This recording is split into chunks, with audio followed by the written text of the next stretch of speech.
आज इस कार्यक्रम में उपस्थित इस क्षेत्र की लोकप्रिय विधायिका बिटिया दीप्ति महेश्वरी, यहाँ के पूर्व विधायक भाई बंसी जी,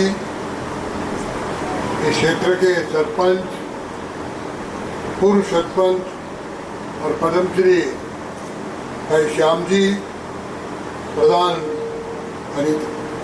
अरविंद सिंह जी, सरपंच अनिता जी, पूर्व जिलाध्यक्ष मान सिंह जी, महेश जी, नंदलाल जी, जिलाधीश महोदय, उपस्थित नागरिक बंधुओं, माताओं, बहनों, युवा साथियों,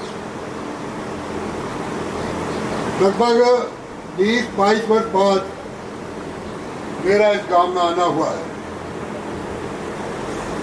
और उस समय जो देखा और आज जो देख रहा हूँ उसमें बहुत परिवर्तन भी है।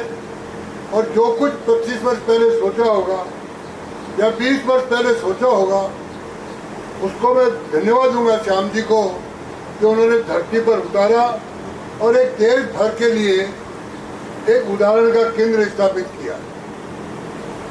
बंधुओं, हमारे जीवन में प्राचीन काल से ही जल, जंगल और जमीन ये गांव की प्रॉपर्टी हुआ करती थी। धीरे धीरे ये प्रॉपर्टी एक वर्ग विशेष की होने लग गई, एक क्षेत्र विशेष की होने लग गई। तो यहाँ इसके प्रति थोड़ी सी हमारी दृष्टि जो पड़नी चाहिए उसमें बहुत कमी आई। और उसी के कारण जब राजस्थान का नाम लिया जाता था या हिंदुस्तान का भी नाम लिया जाता था, तो पूरे दुनिया भर में एक कल्पना की जाती थी कि हिंदुस्तान बहुत गरीब देश है, हिंदुस्तान अनपढ़ लोगों का देश है, हिंदुस्तान कहना चाहिए। यहाँ तक कोई कमेंट करते थे कि यह हरियाली नाम की कोई चीज नहीं है।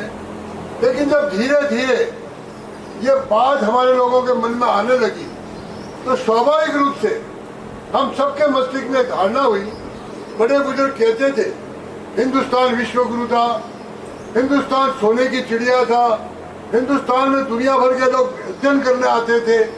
और जब अध्ययन करने वाले लोग थे वो सोचते थे कि यहाँ तक्षशिला जैसे, नालंदा जैसे विश्वविद्यालय थे।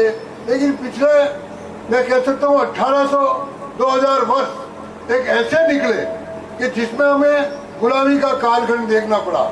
और उस कालखंड के अंदर ये सारी चीजें धीरे धीरे हमें हीनता कर गई और हीनता के कारण ही हम एक इंफिनिटी जीवन में, यानी हीनता के जीवन में जीने लगे।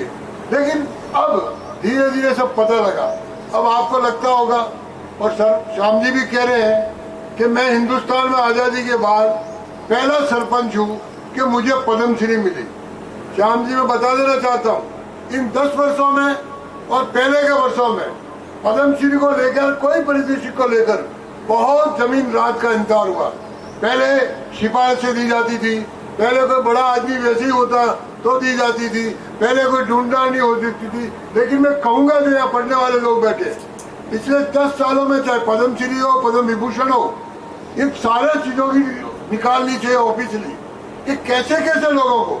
मैं अभी छत्तीसगढ़ का प्रभारी गया तो वहाँ प्रभार मैंने देखा 32 एकदम ट्राइबल बेल्ट जिसको दंतेवाड़ा बोलते हैं, जहाँ भयंकर रूप से नक्सलवाद है।